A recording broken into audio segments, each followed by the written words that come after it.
Class में first आने का बेस्ट उपाय हेलो फ्रेंड्स, आज हमारी पॉलिटिकल साइंस के चैप्टर्स में से एक और अधिकार, और ये एक बहुत ही इम्पॉर्टेंट टॉपिक है। इतना इम्पॉर्टेंट क्यों है आप ही सोचो। जब आपके पापा मम्मी आपको किसी काम करने से रोकते हैं, कहते हैं तुम ये बिल्कुल नहीं करोगे, तब आपको कितना गुस्सा आता है। कभी कभी तो आप कहते हो मेरा क्या इतना भी अधिकार नहीं है।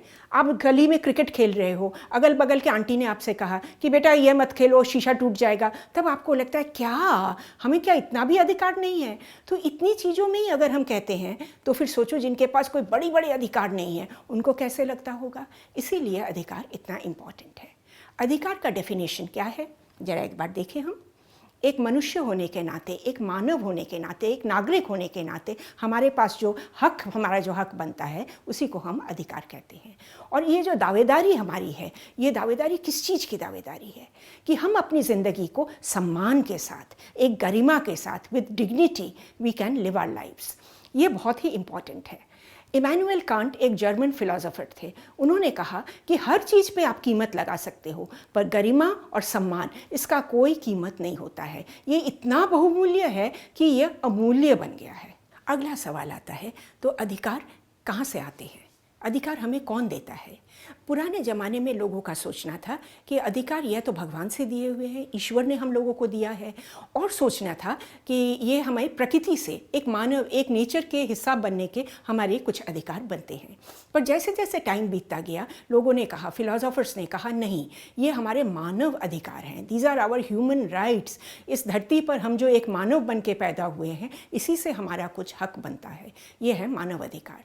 एक बहुत इंपॉर्टेंट डेट है 10 दिसंबर 1948। इतना इम्पॉर्टेंट क्योंकि उस दिन यूनाइटेड नेशंस में मानव अधिकार का घोषणा पत्र डिक्लेयर हुआ था, डिक्लेरेशन ऑफ ह्यूमन राइट्स। इसमें बहुत सारे राइट्स थे और विश्व के कितने देशों ने इस पर सिग्नेचर किया था। हालांकि ये बात नहीं है कि जिन्होंने सिग्नेचर किया ये सारे राइट्स मानते हैं। ऐसे भी देश हैं जो सिग्नेचर तो किया था पर कई अधिकार तो देते ही नहीं हैं अपने लोगों को। तो ये जो राइट्स के हिसाब बना था उस वक्त, ये जैसे जैसे समय बीतता गया उसमें और भी राइट्स ऐड होती गई।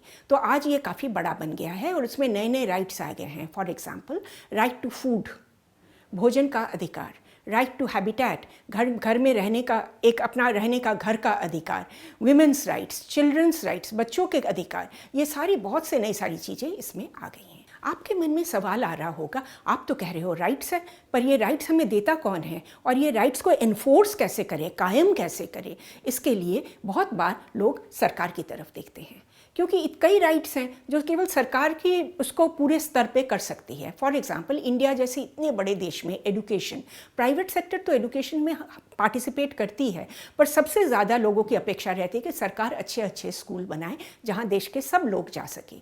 हेल्थ का, सरकार के हॉस्पिटल्स के लिए लोग आस बनाए रहते हैं कि अच्छे अच्छे एम्स बने, अच्छे अच्छे बड़े बड़े हॉस्पिटल्स बने जहाँ पेशेंट्स अपना ट्रीटमेंट करवा सके।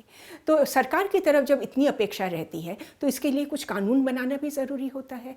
तो हर देश के कॉन्स्टिट्यूशन में एक बिल ऑफ राइट्स रहता है। वैसे बहुत देश हैं जिनके बिल ऑफ राइट्स हैं और मानते नहीं हैं, या जब तानाशाही आ जाती है तो बिल ऑफ राइट्स को वो हटा ही देते हैं। पर बिल ऑफ राइट्स मतलब ये हमारे अधिकार हैं, कानून से दिए हुए हमारे अधिकार हैं। ये अधिकार जो हमें मिलेंगे और सरकार देखेगी कि हमें ये अधिकार मिले, और सरकार खुद इन अधिकारों का उल्लंघन नहीं करेगी। तो ये अधिकार क्या क्या है उसको भी एक बार देख लेते हैं। सबसे पहले अधिकार आता है राजनैतिक अधिकार, यानी कि वोट देने का अधिकार। हम अपने हिसाब से कैंडिडेट को चुन सकते हैं, उनको वोट दे सकते हैं, उनको पार्लियामेंट में भेज सकते हैं। पार्लियामेंट में जो सबसे बड़ी पार्टी होगी वही सरकार बनाएगी। हम अपने हिसाब से किसी पार्टी में ज्वाइन भी कर सकते हैं। जो पार्टी के लोग इलेक्शन के टाइम पे आते हैं हम उनसे बातचीत कर सकते हैं, उससे क्वेश्चंस पूछ सकते हैं। ये सारे हमारे राजनैतिक अधिकार में आते हैं।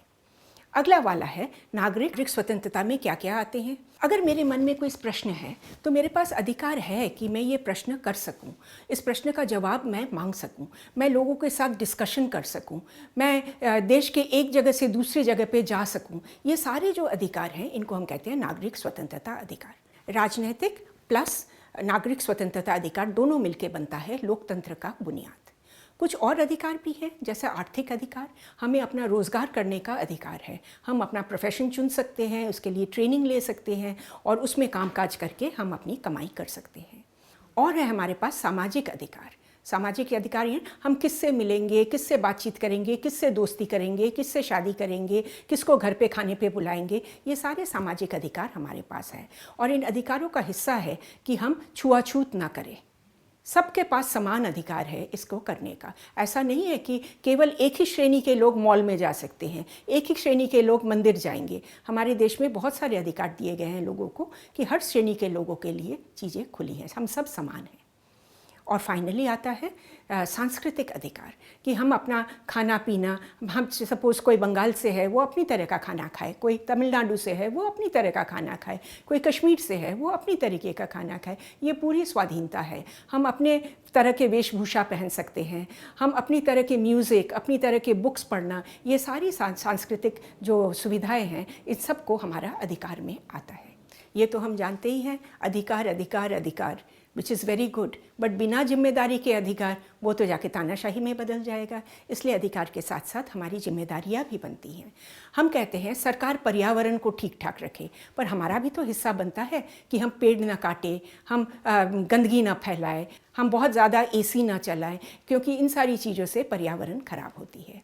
हम कहते हैं सरकार को लॉ एंड ऑर्डर ठीक ठाक करना चाहिए, पर हमें भी तो करना चाहिए। सड़क पे हम अगर बहुत तेज़ी से गाड़ी चला रहे हैं और पुलिसमैन हमको पकड़ता है और फ़ाइन मांगता है तो हमें देना पड़ेगा, क्योंकि हम गलत काम कर रहे थे। ये सारे हमारी जिम्मेदारियां बनती हैं। 2 नंबर पे हर अधिकार अपेक्षा करता है कि हम दूसरों के अधिकारों का भी सम्मान करें। हम अगर कहते हैं कि मेरा अधिकार है, मेरे मन में कोई प्रश्न है, हम तो प्रश्न रखेंगे जी। मेरे मन में कुछ विचार है, हम तो इस विचारों को रखेंगे सबके सामने। बिल्कुल मेरी तरह दूसरों के भी तो अधिकार हैं, वो भी अपना विचार रखे, वो तो हमें सुनना पड़ेगा। अगर हमारे विचार लोग सुन रहे हैं तो लोगों के विचार भी तो हमको सुनना पड़ेगा। ये बात सरकार और देश के लोगों के बीच में भी है। सरकार जो कहती है लोग सुनेंगे, लोग जो कहती है सरकार सुनेंगे, ये जिम्मेदारी भी बनती है। कभी कभी ऐसा सिचुएशन होता है कि 2 ग्रुप के बीच में टकराव हो जाता है। 2 ग्रुप कैसे? 2 नागरिकों के भी ग्रुप हो सकते हैं, कभी एक ग्रुप ऑफ नागरिक और राज्य के बीच में, कभी 2 राज्यों के बीच में, कभी राज्य और केंद्र सरकार के बीच में, कई टकराव हो सकते हैं। और अधिकार कहता है कि टकराव की स्थिति में हमें बातचीत करके इसे सुलझाना चाहिए। अगर लोग बातचीत ना करें तो जैसे सिविल वॉर भी शुरू हो सकता है। जैसे श्रीलंका में तमिल और बुद्धिस्ट के बीच में बहुत सालों तक सिविल वॉर चला। अभी आप देखिए बर्मा में इलेक्टेड गवर्नमेंट और आर्मी के बीच में तनाव है, और आर्मी ने इलेक्टेड गवर्नमेंट को हटा दिया है और खुद उन्होंने पावर खींच लिया है। तो इससे लोग सड़कों पर आ गए हैं, उनको ये बिल्कुल पसंद नहीं है। कई बार ऐसा सिचुएशन होता है कि एक देश की सरकार कहती है राष्ट्रीय सुरक्षा के लिए हमें आपके अधिकारों पे कुछ प्रतिबंध लगाना पड़ेगा।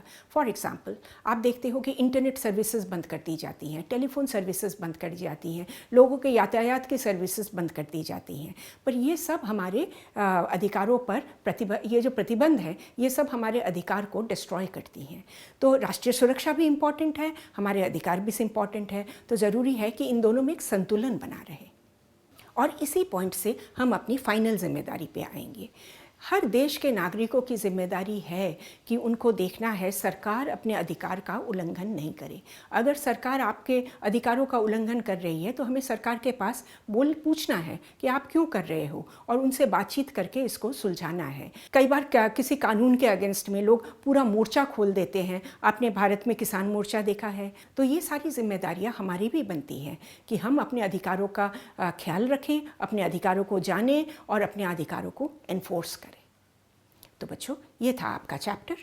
इस सारांश को आप एक बार पढ़ लो और फिर आप वीडियो को देखना और चैप्टर को एक बार पढ़ लेना।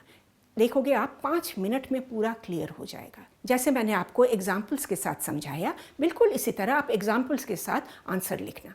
आई टेल यू आपको बहुत सारे अच्छे अच्छे नंबर मिलने वाले हैं।